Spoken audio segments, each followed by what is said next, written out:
Pardon. Je vais être... Là, après, je ne vis plus avec ça. Parce que comme je suis un hypochondriaque, là, ce que vous avez dit, mais en fait, je le fais pour Jean-Pierre. Alors, donc, on verra bien. Si je meurs, sachez que je l'ai fait pour sa gloire. Bon. Alors, je vais être bref parce qu'il existe un texte un peu plus délié, sous forme PDF. J'espère que vous aurez accès. Là, je vais faire des résumés. Bon, si vous avez des questions, j'ai des doutes, mais si vous avez des questions, n'hésitez pas. Hein. Alors, Jean-Pierre, je remercie d'abord les organisateurs d'avoir donné l'opportunité à des humbles manipulateurs de techniques dont nous faisons partie, Jacques Goussard et Patrick Bozenko et moi-même, de participer à cet hommage. Merci beaucoup.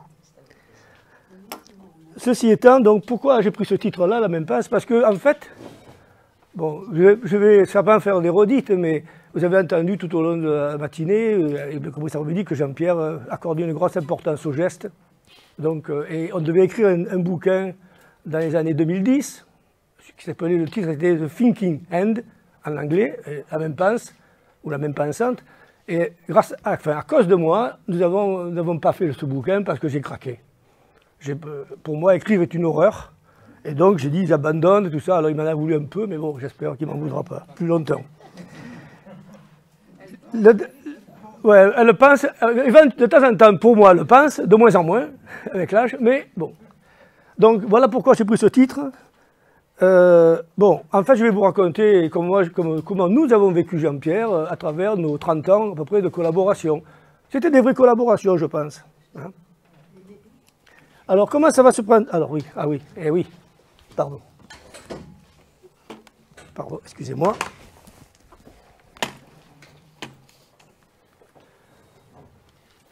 Comment nous l'avons compris, Jean-Pierre? Je vais vous expliquer, vous présenter l'histoire de nos projets communs. Chaque fois, le but du projet, les équipes qui ont participé au projet, des fois c'est intéressant de comprendre qui participe à ces projets-là, les budgets, parce que je pense que des fois on oublie, surtout à la fac, que les pépettes c'est important, hein. Les apports de Jean-Pierre et de son équipe, il n'a pas toujours été tout seul avec nous, on l'a souvent vu seul, mais il avait aussi des collaborateurs que nous avons rencontrés. Et puis en fait, pour chaque projet aussi, je vous dirai les résultats que nous avons eus avec ces projets-là. Et enfin, le souvenir qu'ils nous laissent, qui sera, je pense, ne vous étonneront pas. La rencontre avec Jean-Pierre date des débuts des années 80. Il y avait Madame Benlian et lui qui sont venus m'interviewer alors que je travaillais encore à l'aérospatiale et division hélicoptère, parce qu'il faisait son enquête sur la CFAO, donc on en a parlé ce matin. J'ai eu la chance de mettre la CFAO à l'aérospatiale en 1972. Et donc pendant cette année-là, j'ai développé la CFAO, j'ai pris les traceurs qui étaient à genoux dans les salles à tracer, comme on vous a dit ce matin, des carlingues d'hélicoptères, des pales, des trucs comme ça, et puis je les ai mis derrière les écrans. C'était un folklore. J'avais tous les syndicats contre moi, notamment les syndicats FO, ce qui m'a valu une certaine animosité. Le directeur de l'entreprise de l'époque, enfin de la division, qui s'appelait M. Carayon, qui était contre moi. Heureusement que mon directeur des études m'a bien aidé, m'a soutenu, et nous avons pu mettre la CAO à Marignane. J'ai vécu avec lui donc cette période-là, je lui ai expliqué ce que moi j'avais vécu avec Dassault, les relations avec les différentes divisions, et puis bon, disons que à la fin de ces années-là, donc après, nous avons passé une période de collaboration et d'échange dont je vais vous parler plus en détail. Et puis nous avons commencé les projets. Donc les projets, c'est Stéréo, Fiores, il n'a pas participé au Fiores, mais il me paraît important de vous expliquer ce qu'est ce projet, parce qu'il conditionne le suivant, violemment. Fiores 2, auquel il a participé plein pot, et puis le troisième, alors vous allez voir, c'était assez intéressant aussi, ça correspond exactement à ce que vous avez vu ce matin, à sa philosophie, qui s'appelait Touch and Design. Touche et fait le dessin, fait la conception. Voilà. Et puis après, je vous dirai comment nous l'avons perçu, enfin moi en tout cas, je l'ai perçu. Alors, la rencontre, début des années 80, donc je vous l'ai dit, interview, Madame Benlian, lui, bon, et puis un bouquin qui sort, dans lequel, une petite partie pour moi, une petite partie pour Dassault, pardon, une petite partie pour Dassault, une petite partie pour XY, pour la Ciotat, qui s'appelait Cicène. Ah oui, Cicène. Ça s'appelait Cicène, le logiciel. C'était très intelligent pour l'époque, pour ce que voulait faire le gars. Il n'a pas réussi pour des raisons de programmation, pour des raisons de coûts, d'investissement. Mais lui, ce qu'il voulait faire, c'est à partir d'un schéma de conception d'un bateau, par exemple, avec quelques paramètres généraux de la mission du bateau, il voulait que tout se déroule quasiment automatiquement jusqu'au plan, jusqu'au traçage. C'est ce qu'il voulait faire, et c'était très astucieux, très bien. C'était pas très faisable à l'époque, surtout avec les outils que nous avions. Donc voilà, il y avait, dans ce bouquin-là, il y a aussi peut-être pas des contre-vérités pour les avoir vécues, mais des choses qui sont limites pour moi d'acceptables. Mais bon, c'est la vie, c'est l'histoire, et puis terminé. Bon, moi maintenant, bientôt j'ai fini, donc on n'en parle plus. Mais ce qui était important, c'est que nous avions une vision commune. Comme on l'a dit ce matin à Mme Bélian, quand on en a discuté, Dani, je lui ai expliqué que moi j'aurais aimé, je rêvais d'un outil de travail où j'ai des lunettes, je fais ce geste-là, je le sens dans l'espace et c'est une forme. Pourquoi? Parce que j'aime bien les formes complexes, j'aime pas les dessins industriels. Quand j'étais à l'école, ça me pompait, et je préférais les formes 3D, la géométrie, les trucs complexes. Pas les choses simples, droites, les cercles, tout ça. Bon. Et donc on a parlé de ça, ça lui a plu, on a discuté, puis bon. Après, pendant quelques temps, donc, on est resté en contact. Bon, le bouquin, c'est le résultat de la première rencontre, mais ensuite, nous sommes passés à la collaboration. Alors là, c'est assez intéressant parce que je ne pourrais malheureusement pas vous donner d'exemple à l'écran, mais je vais vous expliquer ce qui s'est passé. Nous avions des logiciels dans ma société, qui s'appelait Sisigraph à l'époque. Entre-temps, j'ai changé de boîte. Et ces logiciels, il y avait un logiciel de conception complexe, de forme très complexe. Ça s'appelait Stream, ça s'appelait Systream ou Stream. Et puis il y avait un logiciel, Stream 3D, et puis il y avait un logiciel pour faire du dessin industriel, qui s'appelait Condor à l'époque. Et ce Condor-là, les menus, c'était, vous aviez l'écran, vous aviez une petite tablette, enfin une petite tablette grande comme ça à peu près, 50 sur 30, où il y avait des cases, et dessus il y avait des menus, comme au restaurant. Et puis avec un stylet, vous disiez ce que vous vouliez faire. Toc, toc, toc. Bon. Et quand on voulait changer de domaine, on tournait la tablette, on prenait une autre feuille plastique qui était derrière, on tapait sur les autres commandes. Bon, il y avait 4 ou 5 feuilles comme ça. C'était immaintenable quand on changeait de version. La version française, la version anglaise, c'était version italienne, enfin, on nageait. Donc j'avais décidé, parce qu'à l'époque je pouvais décider, de passer sur l'écran, comme le logiciel 3D. Et là, problème, je me suis dit, ben, comme je connaissais Jean-Pierre, que nous avions des échanges réguliers avec le groupe c'était quoi, le Crepco, c'était à l'époque? Oui. On avait des échanges, j'ai dit, bon, ce serait bien que vous nous aidiez, vous êtes des psychologues, plutôt des ergonomistes, des ergonomes, enfin bon, je ne sais pas comment on dit d'ailleurs. Et bien venez m'aider, venez voir. Alors ils sont venus nous voir, ils ont envoyé, Jean-Pierre a envoyé une dame qui s'appelait Brigitte Monfray, et qui au miracle nous dit, mais attendez, là vous êtes complètement, il faut faire de l'empan. Il y a l'empan. L'empan, c'est ce qu'on peut voir d'un coup d'œil, qu'on peut saisir d'un coup d'œil comme possibilité d'action. Un menu, ça doit entre 5 et 6 ou 7 items, pas plus. Donc il a fallu redécouper tout le logiciel, mais en ces termes-là, avec l'empan. L'empan, c'était pour moi, c'était la référence, pendant des années, l'empan, les gars, non, ça va, allez hop, à dégager, bon. Et il s'est trouvé qu'après on est passé à Windows, où là, toutes mes idées d'empan ont disparu. Vous savez, avec les menus déroulants où il y a 50 possibilités, c'est infernal, quoi. C'est insupportable au point de vue ergonomique, mais bon, c'était comme ça. Mais disons qu'on a appris l'empan, et ça nous a beaucoup servi.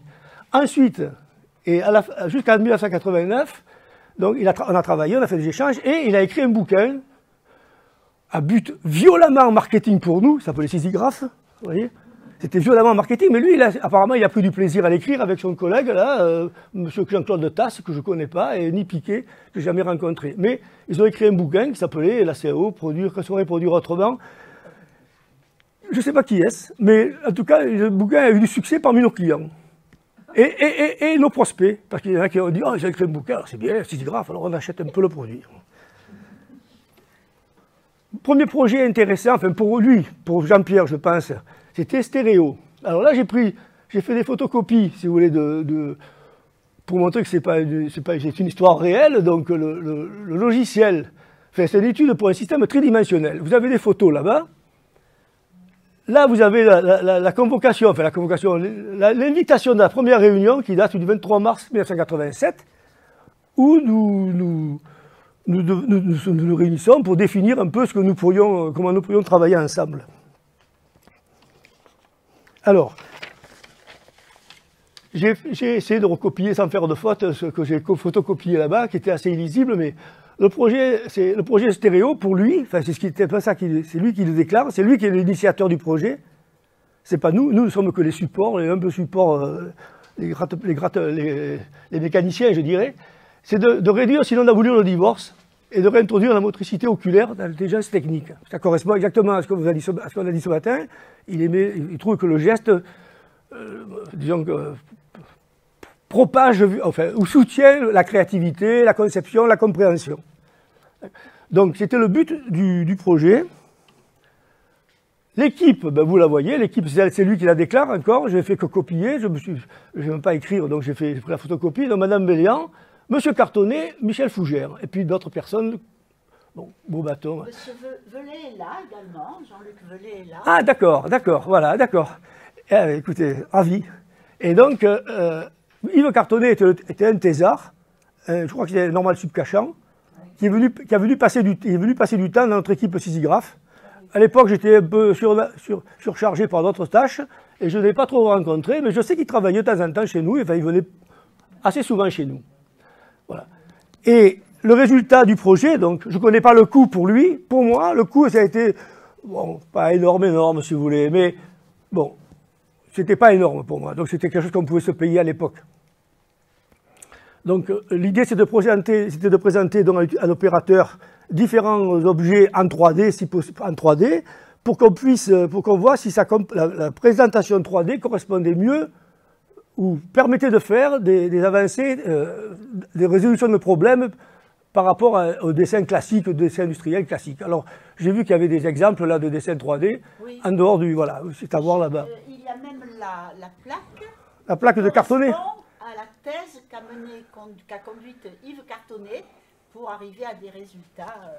Elle est là, je peux vous la montrer après. D'accord. Donc, si vous voulez, nous, qu'est-ce qu'on devait faire simplement, c'était d'avoir un objet, une fois conçu en 3D, c'était facile pour nous de faire en 3D, mais ensuite de faire plusieurs images à différents petits points de vue pour permettre d'être supporté par des écrans lenticulaires. Donc, et puis le Krepko, lui, qu'est-ce qu'il devait faire? Ben, il devait se débrouiller avec ça, montrer les objets à l'écran et puis faire les enquêtes qu'il voulait. Quels ont été les résultats de ce projet?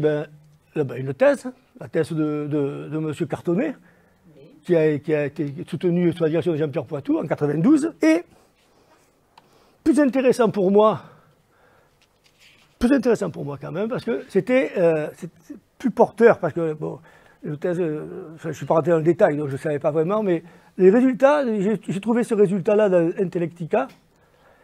C'était un article que Jean-Pierre Poitou a écrit après cette thèse-là, à propos du rôle de motricité graphique dans l'activité cognitive.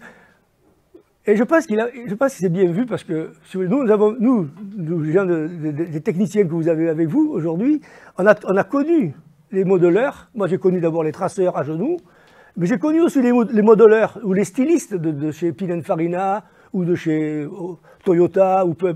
Ils vont sur la voiture, une fois qu'ils ont fini la voiture en argile, en clé, ils passent le doigt. Pas bon, pas terrible. Mets-moi un peu plus de tension là-dedans. Je vais en reparler tout à l'heure. Mais il faut mettre un peu plus de tension là, cette forme-là. Non. Et donc, si vous voulez, c'est très intéressant pour moi de voir que ces conclusions. Alors, ne vous affolez pas, ça c'est ce que j'ai trouvé intéressant dans l'article, dans la conclusion, mais je vais essayer de le résumer à mon humble compréhension. Simplement, il dit, il ne faut pas simplement transformer l'usuel, ni le supprimer, mais tirer parti des compétences constituées pour les enrichir. Avoir une coopération étroite des techniciens, ergonomes et utilisateurs, et ça, vous verrez que tout ça, ça correspond exactement à ce qui s'est passé par la suite entre nous. Explorer les champs d'application, déterminer les interfaces adéquates, et bon Dieu, vous allez voir que c'est exactement ce qu'on a fait après avec lui. Et puis, envisager les programmes de formation adaptés, ça, je ne sais pas ce qui a été fait. Nous, en tout cas, je sais que nos utilisateurs, ils ont de temps en temps eu du mal à s'adapter. de temps en temps.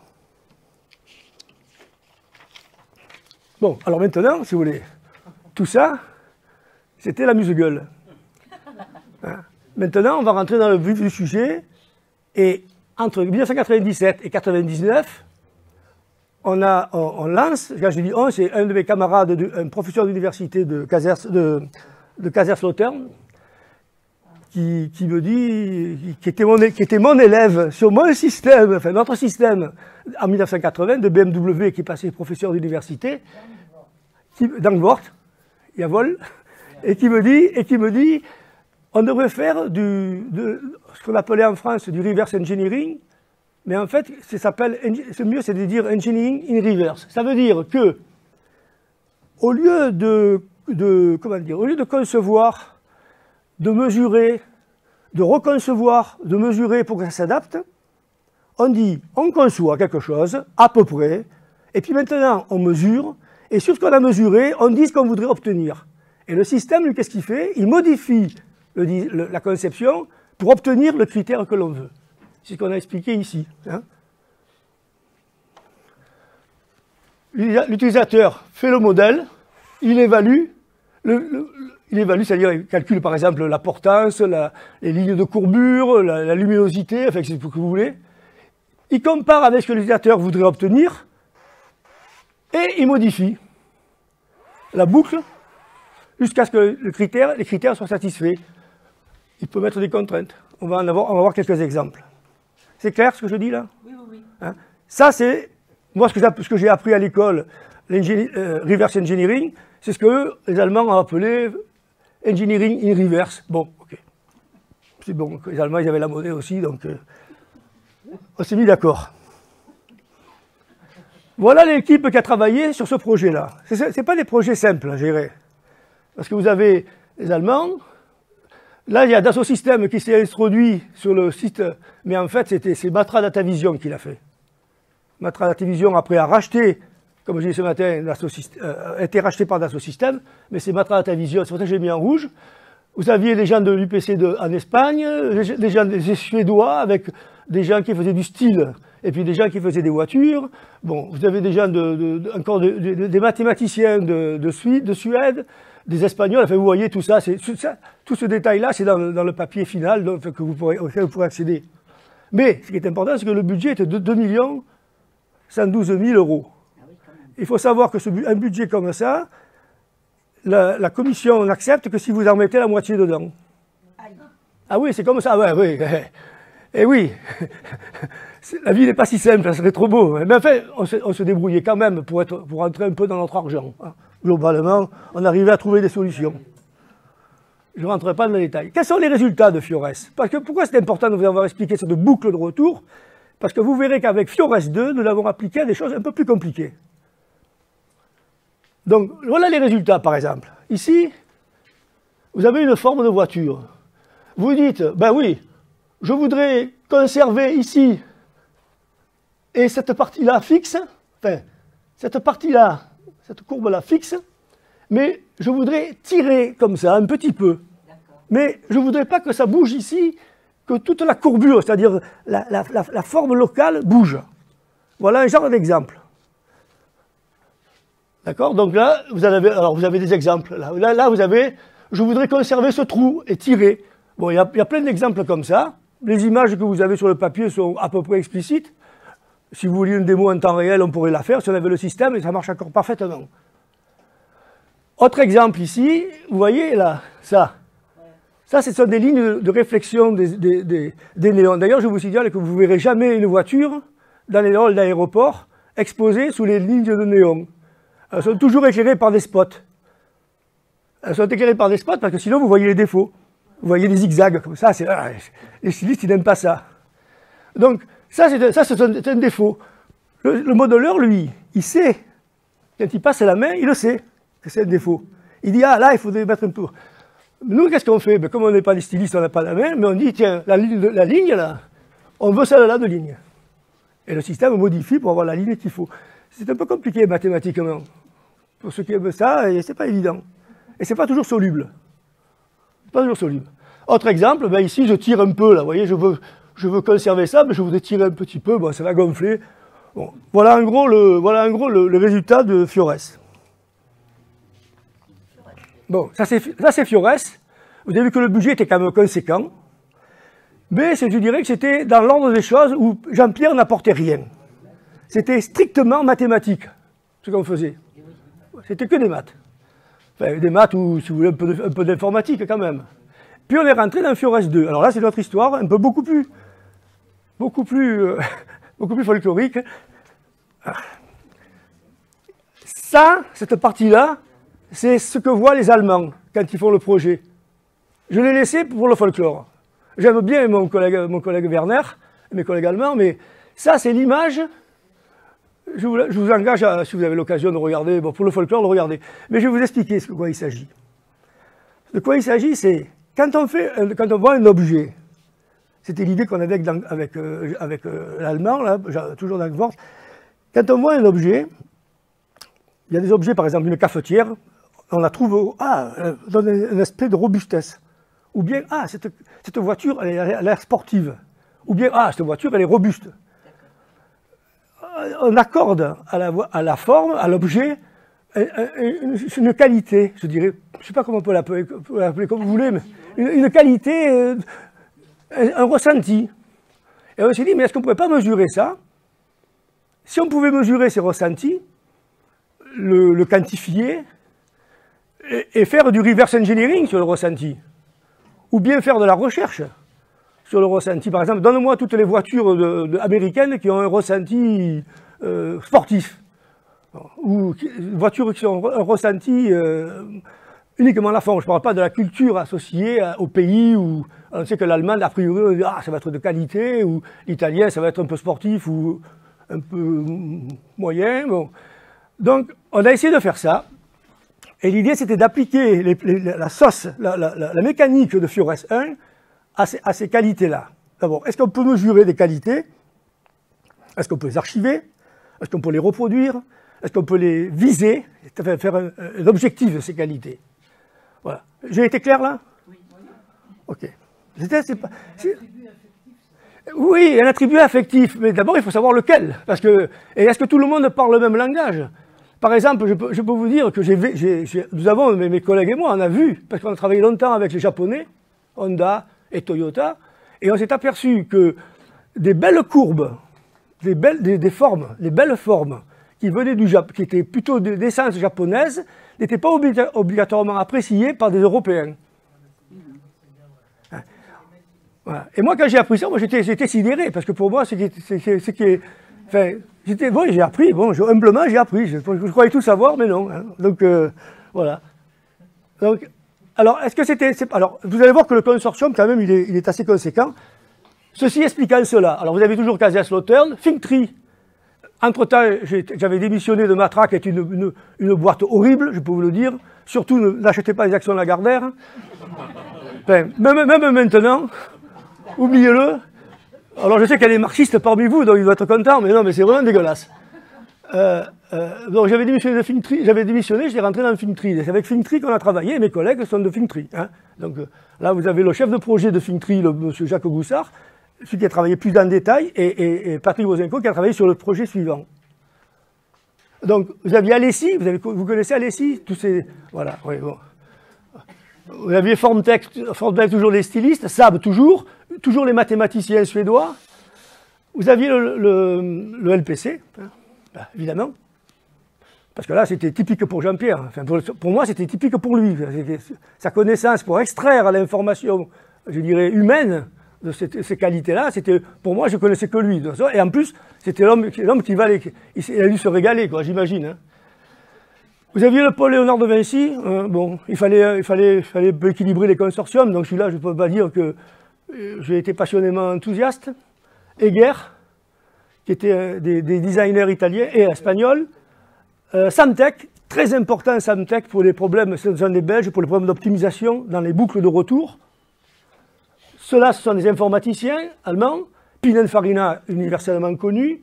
BMW, et puis Lima CNR, qui sont des mathématiciennes, surprenant pour moi à l'époque, de l'Italie. Je crois que c'était secrétaire, moi, c'est toutes des mathématiciennes. J'étais sidéré. C'était le bonheur, ceci étant, pour moi. Vous imaginez un gros macho près 68 arts qui se entouré de femmes, je ne sais plus où j'étais. Hein. Voilà. Bon. Je continue. Une parenthèse. Alors voilà les rôles. Je crois que ça s'est bien expliqué les rôles, si vous voulez. Vous aviez d'abord je dirais les compagnies qui formaient l'accompagnement industriel, les vrais.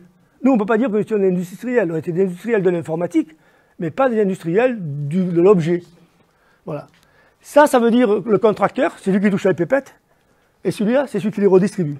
C'est eux qui les reçoivent. Donc, nous étions responsables pour la partie, pour la partie mathématique, informatique et programmation, où on redonnait de la monnaie à Samtec, à Paul Léonard de Vinci, au pôle universitaire Léonard de Vinci et au CREPCO. Après, vous aviez la partie automobile, la partie, je dirais, automobile et les objets du design du commerce. Et puis, vous aviez aussi l'autre partie un peu générique, domestique. Ça veut dire comment domestique appliance, c'est les objets quotidiens, je dirais, et puis l'automobile. Là, vous aviez un spécialiste du case-based reasoning, ça veut dire un genre d'intelligence artificielle, si vous voulez. On appelle ça maintenant l'IA. Bon, oui. Ok. Non, mais. Voilà, oui, c'est bon. Oui, donc je suis assez perplexe. Oui, non, mais là, je vais vous dire. J'ai vu, si vous voulez, on peut en parler après, mais moi j'ai mon expérience. Donc, j'ai fait de l'IA avec des gens brillants qui étaient profs à Stanford. J'ai fait des montages automatiques de mécanismes, c'était pas trivial. Mais c'était pas. Bon. Ok, c'était un peu de la cuisine pour moi, vraiment. Vous avez le budget là. Là, c'était intéressant pour vous, pour les gens de la fac, enfin, les gens du CNRS aussi. Le budget, c'était ça. 3 millions, le budget 3,4 millions. Donc 390 000 pour le CREPCO. Bon, c'est pas une petite part. Ils ont passé 37 mois hommes, ont-ils déclaré, pour le faire. Et le budget total, c'est 484. C'est un bon rapport, je trouve. C'est un rapport correct, équilibré. On n'a pas tout tiré la couverture à nous. Voilà.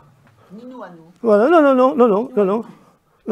je dois dire que c'est très bien passé. Enfin, non, je ne veux pas dire que ça s'est très bien passé. Ça s'est passé merdiquement au début. Le début fut extrêmement compliqué, notamment parce qu'il y avait un Allemand qu'on a éjecté d'ailleurs, un prof universitaire allemand qui était insupportable. Toutes les 30 secondes, il faisait ya, mais je ne passais rien. Donc on l'a éjecté. Le camarade responsable du projet, qui était aussi allemand, il a eu quelques difficultés. Donc après, c'est retombé sur nous. Comme je suis un peu brutal, ça s'est un peu mieux passé. Voilà, un peu mieux passé. Bon, voilà l'apport, enfin, j'ai essayé de résumer l'apport du CREPCO. C'était Nathalie Bonardel qui est intervenue, principalement. Et je dois dire que, bon, elle s'est bien émerdée, parce que, bon, alors au début, on avait le but initial, c'était de faire quelque chose de grandiose, et vous allez voir quand même qu'on a réduit nos objectifs, d'abord pour des raisons de budget, et aussi pour des raisons de complexité. Mais son but, c'était d'extraire la substantifique moelle des formes de la part des utilisateurs, et de les retranscrire à nous, en termes plus simples, et que nous devions trouver les équations qui régissaient ces phénomènes. Voilà. Alors là, vous avez le genre de questionnaire, à partir d'une forme, puis elle posait des questions. Vous avez là quel type de mots, dire le mieux ce que vous ressentez en voyant ça. Ou bien, là, donnez votre avis sur les lignes, là, qu'est-ce que cette ligne, comment elle vous paraît, etc. Bon. Et au bout d'un grand moment d'incertitude, de problèmes, vraiment, ce n'était pas évident. Finalement, les résultats du CREPCO, c'était de nous dire, il y a un langage commun entre les stylistes, les modeleurs, tout ça. Ce langage, c'est plutôt un langage de modifieur. Il s'agit de modifier, plutôt que de dire, oui, elle est jolie, elle est jolie, elle est sportive, elle n'est pas sportive, etc. Non, il parle plutôt de dire, donne un peu plus de tension sur cette forme-là.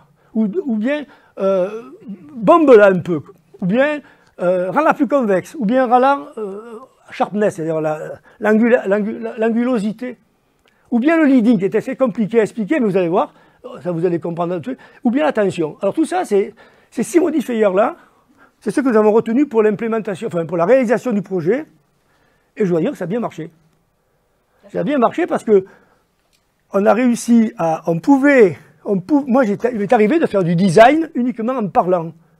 On avait les commandes vocales, ça n'a jamais été accepté. Hein. Les utilisateurs. Mais moi, je me faisais, on peut expliquer. Si vous imaginez une salle de stylistes en train de dire, tiens, plus de tension, moins de tension, tire aussi là. Bon, on ne sait plus où on en est, quoi. Donc, non, mais c'est le bruit aussi. Je peux comprendre. Ceci étant, c'était il y a 15 ans ou 20 ans. Mais maintenant, avec les outils modernes, avec les petits trucs, les micros directionnels, ça marcherait beaucoup mieux. Hein. Moi, quand je vais à Google, je lui parle à Google. Même si je me sens stupide, je lui parle à Google et il me répond, quoi. Il me donne des bonnes informations. Alors, juste pour vite, l'accélération, vous voyez, l'accélération, vous avez une courbe ici. Et qu'est-ce qu'on fait sur cette courbe? Sur chacune des perpendiculaires à la courbe, on porte la courbure, qui mesure la convexité, si vous voulez, la courbure de la courbe. Et on appelle ça la carte de courbure. Et quand on fait une accélération, vous voyez que la carte de courbure varie comme ça. C'est-à-dire qu'on part d'une courbe peu accélérée à une courbe très accélérée. C'est-à-dire que la courbure va se répartir différemment le long de la courbe, pour une même longueur, pas une même longueur, mais pour une forme à peu près comparable. La couronne, c'est facile à comprendre, je dis là je tire, je veux me faire un peu de gonflement. La convexité, c'est relativement simple, hein, je rends plus convexe, moins convexe, plat, creux, inverse. Bon, c'est facile à comprendre ça. Vous voyez quand même les différentes courbures sont l'angulosité, c'est aussi facile à comprendre, hein, vous voyez que c'est plus vous resserrez l'angle là, plus ça monte. La tension et le leading, je ne sais pas comment dire en français le leading, mais c'est des termes qu'on a appris, nous, de la part de Krepko, parce qu'eux, ils ont recensé ça comme ça, mais pour l'exprimer en français, j'ai du mal. Mais on peut comprendre que le leading, c'est de dire, prépare-toi à aller de plus en plus vite. Voilà, en gros, c'est ça, Jacques, vous êtes d'accord? Hein? Ben, si c'est prépare-toi à plonger un peu plus vite. C'est je te prépare, plonge. Et puis, la tension, c'est tire-toi un peu sur chaque côté, là, pour que ce soit un peu plus plat, mais c'est pas pareil que la convexité. Tout ça, c'est des équations qui sont derrière. Donc, c'est du Robin Schiller folklorique, ça correspond à des heures de travail, vraiment. On a souffert. Voilà l'exemple qu'on a présenté à la commission, parce que dans les projets européens, il y avait un project reviewer, un project officer qui vient à la fin, qui vous suit tout le long du projet, bon, qui vous souffle dans les bronches quand vous ne dépassez pas vous sortez pas vos... Mais à la fin, c'est lui qui dit oui, on paye ou paye pas tout l'ensemble. On a des versements intermédiaires quand même. Mais à la fin, on leur a présenté la modification d'un coffre de toit, vous voyez. On avait pris des lignes caractéristiques. La forme est 3D normalement. C'est-à-dire que quand on modifie quelque chose, c'est toujours en 3D. Même si ça vous paraît 2D, c'est bon, on pourrait vous faire l'exemple. Hein. Là, vous voyez, on a joué sur la ligne 1. La ligne 1, on a fait... sur la ligne 2, on a joué sur la tension et l'accélération. Voilà. Et puis après, ça se répercute donc sur la forme.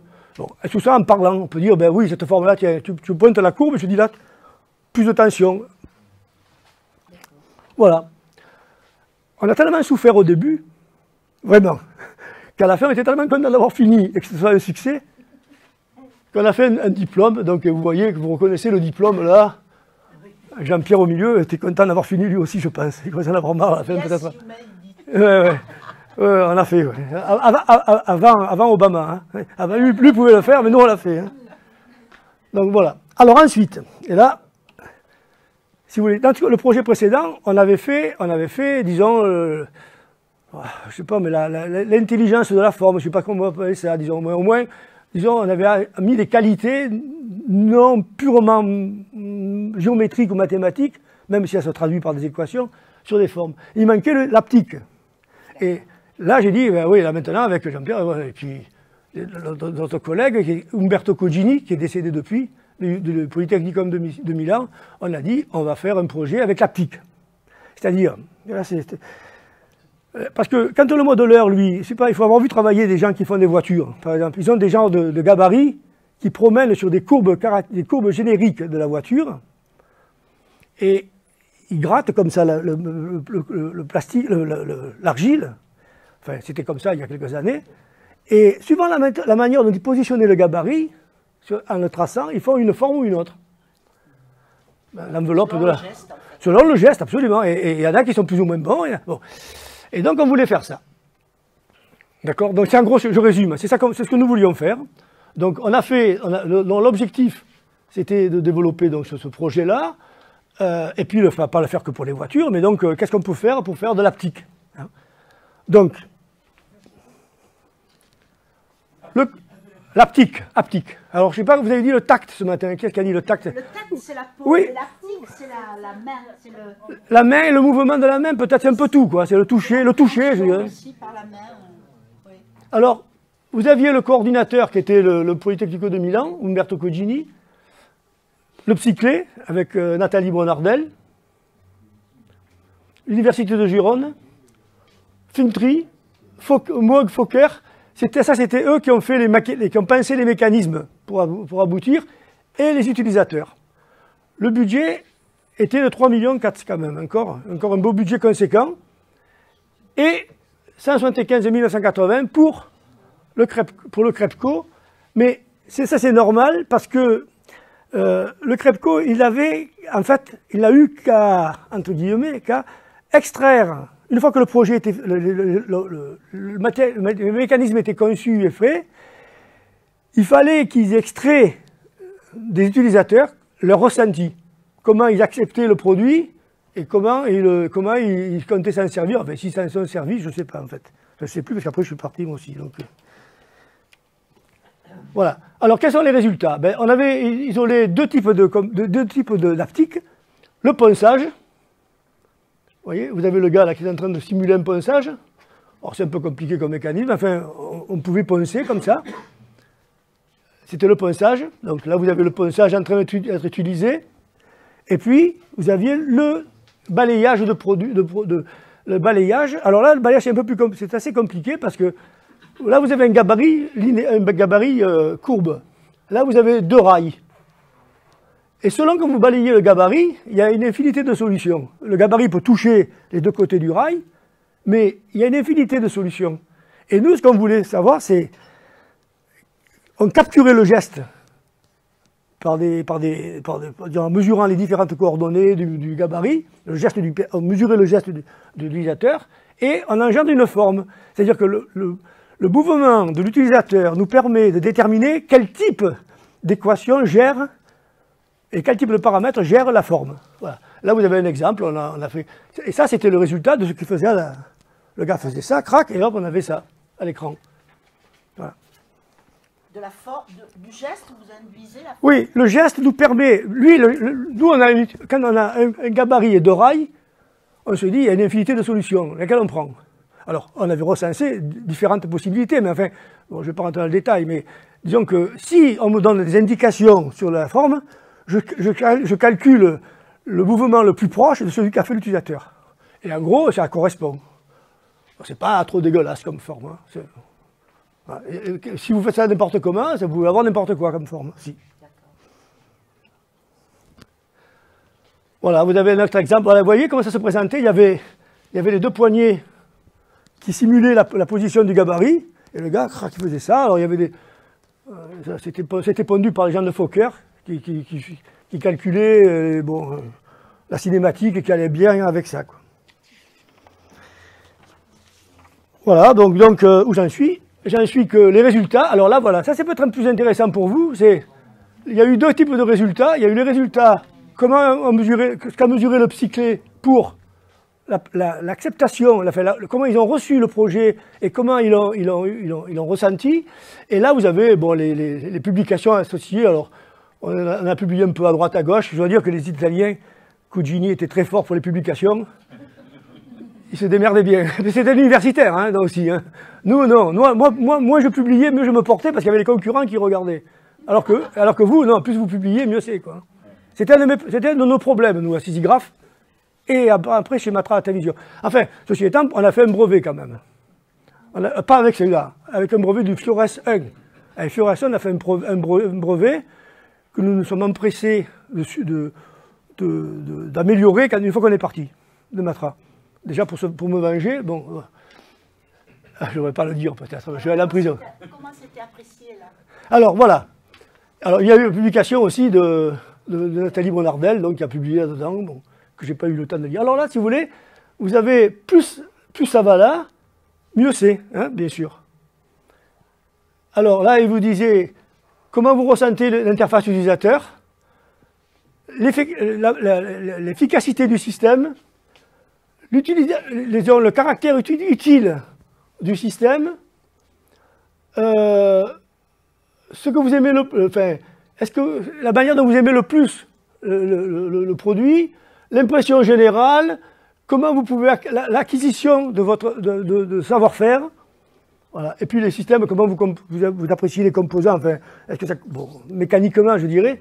Vous voyez, c'est pas extraordinaire quand même. Là, vous avez ici vous avez plusieurs utilisateurs. Si je vous ai donné sur l'article qui est en PDF là, complet, vous avez les références pour lire si ça vous intéresse. Vous verrez, il y a plusieurs utilisateurs. Il y a des modéleurs, il y a des stylistes, il y a des dessinateurs. Mais en gros, c'est pas extraordinaire. C'est pas tout bloqué là. Hein. Notamment l'impression générale, bon, ce n'est que deux. Enfin, je vous dis mon sentiment, d'ailleurs je l'aurais dit à mes collègues, ils le savent, pour ce qui concerne notre partie informatique, complètement d'accord. Ça s'est bien passé, je me suis régalé, on a capitalisé sur les fonctions et on a enrichi notre système. Mais globalement, l'aptique m'a déçu. Et je pense qu'aujourd'hui, en 2022, avec les outils que nous avons, tous les gadgets pour le jeu, oui, les peaux artificielles, les gants, les lunettes 3D, tout ça, je pense qu'on pourrait faire beaucoup, beaucoup mieux. Mais pépette. Voilà. Alors, Dassault, ils peuvent se le permettre. Nous, à l'époque, on ne peut pas se le permettre. Maintenant, je ne crois pas qu'on puisse le faire. À moins d'avoir un gros financement derrière robuste. Voilà. Mais c'est pas extraordinaire, hein, quand même, hein, si vous voulez. Mais enfin, on a été un succès. C'est-à-dire que la commission a payé. Bon.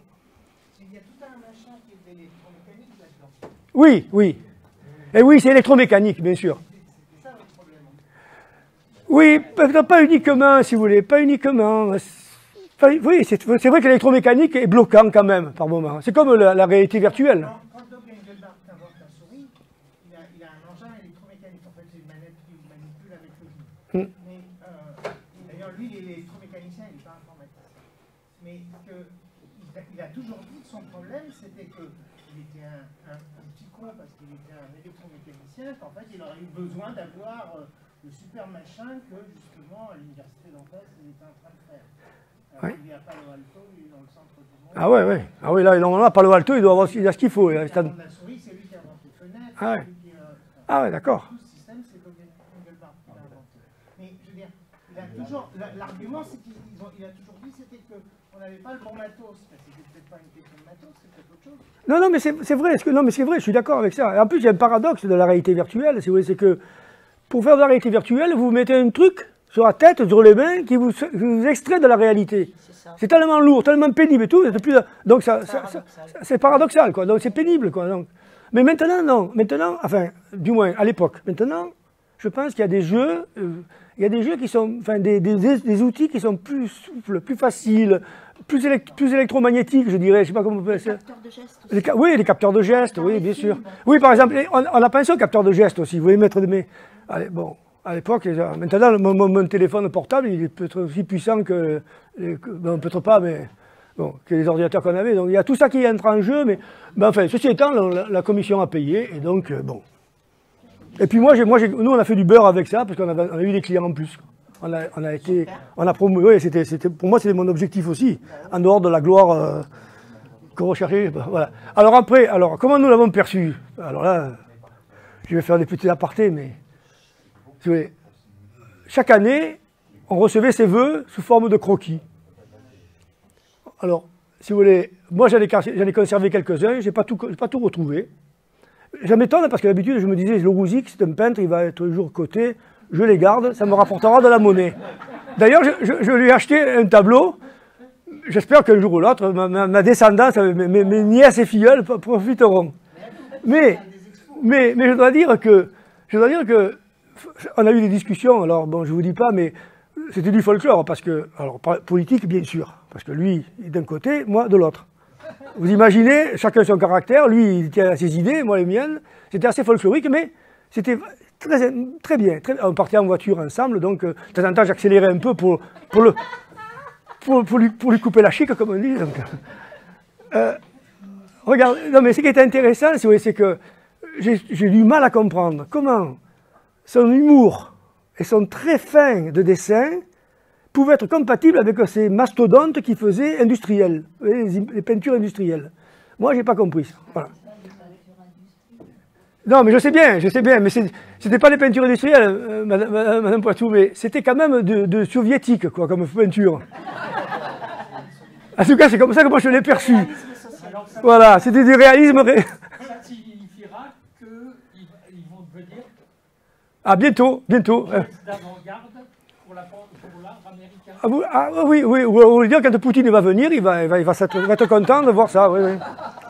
Donc voilà, alors, ceci étant pour moi, ma conclusion, si vous voulez, notre conclusion, je pense, si vous voulez, le souvenir qu'il nous laisse, nous, alors, peut-être que j'emploie pas les bons termes pour vous, spécialistes des termes compliqués que vous avez utilisés ce matin, où j'ai pas tout compris, mais il faisait de la psychologie, alors plus ou moins, comme vous voulez vous l'appeler, pour moi c'est de la psycho.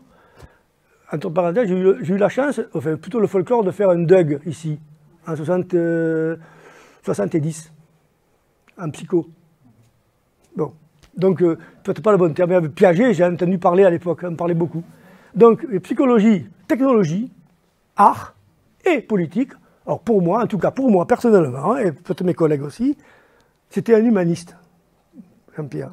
Et ça accompagne un vrai plaisir. J'ai fini.